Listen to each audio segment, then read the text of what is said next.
ಒಂದೇ ಥರ ಸಾಂಬಾರ್ ಪುಡಿಯನ್ನು ಬಳಸಿ ಮತ್ತೆ ಮತ್ತೆ ಅದೇ ತರಕಾರಿ ಸಾಂಬಾರ್ ತಿಂದೇನಾದರೂ ಬೇಜಾರಾಗಿದ್ದರೆ ಇವತ್ತಿನ ವಿಡಿಯೋನ ತಪ್ಪದೇ ನೋಡಿ. ಇವತ್ತಿನ ವಿಡಿಯೋದಲ್ಲಿ ಎಲ್ಲ ಮಸಾಲೆ ಸಾಮಗ್ರಿಗಳನ್ನು ಫ್ರೆಶ್ ಆಗಿ ಹುರಿದ್ಬಿಟ್ಟು ನುಗ್ಗೆಕಾಯಿ ಸಾಂಬಾರು ಮಾಡೋದನ್ನು ತೋರಿಸಿದ್ದೀನಿ.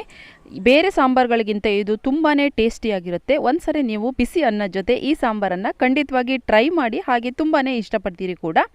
ಹಾಯ್ ಆಲ್, ನಮಸ್ತೆ ಎಲ್ರಿಗೂ, ವೆಲ್ಕಮ್ ಟು ಮೈ ಕಿಚನ್. ಇಲ್ಲಿ ನಾನು 8 ರಿಂದ 10 ನುಗ್ಗೆಕಾಯಿಯನ್ನು ಕಟ್ ಮಾಡಿ ಇಟ್ಕೊಂಡಿದ್ದೀನಿ. ಇದಕ್ಕೆ ಬೇಯೋಕ್ಕೆ ಅಗತ್ಯ ಇರುವಷ್ಟು ನೀರನ್ನು ಸೇರಿಸಿ ಉಪ್ಪನ್ನು ಸೇರಿಸ್ಬಿಟ್ಟು ಇದನ್ನು ಬೇಯೋಕ್ಕೆ ಇಟ್ಬಿಡೋಣ. ನುಗ್ಗೆಕಾಯಿ ಬೇಯುವಾಗಲೇ ಉಪ್ಪನ್ನು ಸೇರಿಸೋದ್ರಿಂದ ನುಗ್ಗೆಕಾಯಿಗೆ ಉಪ್ಪು ಚೆನ್ನಾಗಿ ಹಿಡಿಯುತ್ತೆ. ಇದು ಬೇಯೋಷ್ಟರಲ್ಲಿ ಇದಕ್ಕೆ ಬೇಕಾಗಿರುವ ಮಸಾಲೆನ ಹುರ್ಕೊಳ್ಳೋಣ. ಖಾರಕ್ಕೆ 5 ರಿಂದ 6 ಒಣಮೆಣಸು, 2 ಟೀ ಸ್ಪೂನಷ್ಟು ಕೊತ್ತಂಬರಿ ಬೀಜ, 1/4 ಚಮಚದಷ್ಟು ಮೆಂತ್ಯ ತೊಗೊಂಡಿದ್ದೀನಿ. ಅದೇ ಚಮಚದಲ್ಲಿ ಅರ್ಧ ಚಮಚ ಜೀರಿಗೆ, 1/4 ಚಮಚದಷ್ಟು ಸಾಸಿವೆ ತೊಗೊಂಡಿದ್ದೀನಿ, 1 ಚಮಚ ಕಡಲೆಬೇಳೆ, ಅರ್ಧ ಚಮಚ ಉದ್ದಿನಬೇಳೆ, ಹಾಗೆ ಅರ್ಧ ಇಂಚಷ್ಟು ಚಕ್ಕೆ ತೊಗೊಂಡಿದ್ದೀನಿ. ಚಕ್ಕೆ ಅರ್ಧ ಇಂಚ್ ಸಾಕು. ಚಕ್ಕೆನ ಜಾಸ್ತಿ ಸೇರಿಸಬಾರ್ದು, ಆಮೇಲೆ ತುಂಬ ಹಾಕಿಬಿಟ್ರೆ ಸಾಂಬಾರು ತುಂಬ ಚಕ್ಕೆದು ಫ್ಲೇವರ್ ಜಾಸ್ತಿ ಆಗುತ್ತೆ. 1 ಕಡ್ಡಿ ಕರಿಬೇವನ್ನು ಸೇರಿಸ್ಬಿಟ್ಟು 1/4 ಚಮಚ ಎಣ್ಣೆನ ಹಾಕಿ ಇದನ್ನು ಸಣ್ಣ ಉರಿಲಿ ಹುರ್ಕೋಬೇಕು. ಈ ಉದ್ದಿನಬೇಳೆ ಕಡಲೆಬೇಳೆ ಎಲ್ಲ ಹೊಂಬಣ್ಣಕ್ಕೆ ತಿರುಗೋ ತನಕ ಹುರ್ಕೊಂಡ್ರೆ ಸಾಕಾಗುತ್ತೆ. ಇಲ್ಲಿ ಮೆಣಸಿನಕಾಯಿ ಎಲ್ಲ ಗರ್ಗರಿಯಾಗಿ ಕಡಲೆಬೇಳೆ ಉದ್ದಿನಬೇಳೆ ಎಲ್ಲ ಹೊಂಬಣ್ಣಕ್ಕೆ ತಿರುಗಿದೆ. ಇದನ್ನು ನಾನು ಸಪ್ರೇಟಾಗಿ ಮಿಕ್ಸಿ ಜಾರ್ಗೆ ಎತ್ಕೊಂಡ್ಬಿಟ್ಟು ಈಗ ಅದೇ ಕಡಾಯಿಗೆ 1 ಗಡ್ಡೆಯಷ್ಟು ಬೆಳ್ಳುಳ್ಳಿ, 1 ಮೀಡಿಯಮ್ ಸೈಜ್ ಈರುಳ್ಳಿ, ಅರ್ಧ ಕಪ್ಪಷ್ಟು ತೆಂಗಿನಕಾಯಿ ತುರಿ, ಹಾಗೆ ಇದಕ್ಕೆ ಅರ್ಧ ಚಮಚ ಹಳದಿ ಪುಡಿನ ಸೇರಿಸ್ಬಿಟ್ಟು ತೆಂಗಿನಕಾಯಿ ಎಲ್ಲ ಘಮ ಪರಿಮಳ ಬರೋಕ್ಕೆ ಸ್ಟಾರ್ಟ್ ಆಗುತ್ತೆ. ಅಲ್ಲಿ ತನಕ ಇದನ್ನು ಹುರ್ಕೋತೀನಿ. ಈರುಳ್ಳಿ ಬೆಳ್ಳುಳ್ಳಿ ಕೂಡ ಈ ತೆಂಗಿನಕಾಯಿ ಜೊತೆನೇ ಫ್ರೈ ಆಗುತ್ತೆ, ಸಾಕಾಗುತ್ತೆ ಅಷ್ಟೇ ಫ್ರೈ ಆದರೆ. 4 ರಿಂದ 5 ನಿಮಿಷ ಈ ತೆಂಗಿನಕಾಯನ್ನು ಹುರಿದ ನಂತರ ಒಳ್ಳೆ ಪರಿಮಳ ಬರ್ತಾ ಇದೆ. ಈಗ ಇದಕ್ಕೆ ನಾನು ಒಂದು ಅರ್ಧ ಹಿಡಿಯಷ್ಟು ಕೊತ್ತಂಬರಿ ಸೊಪ್ಪನ್ನು ಸೇರಿಸ್ಬಿಟ್ಟು 1 ಸೆಕೆಂಡ್ಗಳ ಕಾಲ ಮತ್ತೆ ಹುರ್ಕೋತೀನಿ. ಕೊತ್ತಂಬರಿ ಸೊಪ್ಪು ಸೇರಿಸಿದ ಮೇಲೆ ತುಂಬ ಹುರಿಯೋದು ಬೇಡ, 1 ಸೆಕೆಂಡ್ ಹುರ್ಕೊಂಡ್ಬಿಟ್ಟು ಸ್ಟವನ್ನು ಆಫ್ ಮಾಡ್ತೀನಿ.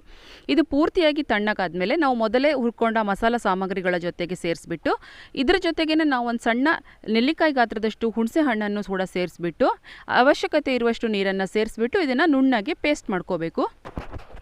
ಈಗ ನಾನು ಸಾಂಬಾರು ಮಾಡೋ ಪಾತ್ರೆಗೇ ಈ ರುಬ್ಬಿಟ್ಕೊಂಡಿರುವ ಪೇಸ್ಟನ್ನು ಹಾಕಿದ್ದೀನಿ. ನೆಕ್ಸ್ಟ್ ಇದಕ್ಕೆ ನಾನಿಲ್ಲಿ ಅರ್ಧ ಕಪ್ಪಷ್ಟು ತೊಗರಿ ಬೇಳೆನ ಈಗಾಗಲೇ ಬೇಯಿಸಿ ಇಟ್ಕೊಂಡಿದ್ದೀನಿ. ನುಣ್ಣಗೆ ಬೆಂದಿರುವ ಬೇಳೆನೂ ಕೂಡ ನಾನು ಇದಕ್ಕೆ ಸೇರಿಸ್ತಾ ಇದ್ದೀನಿ.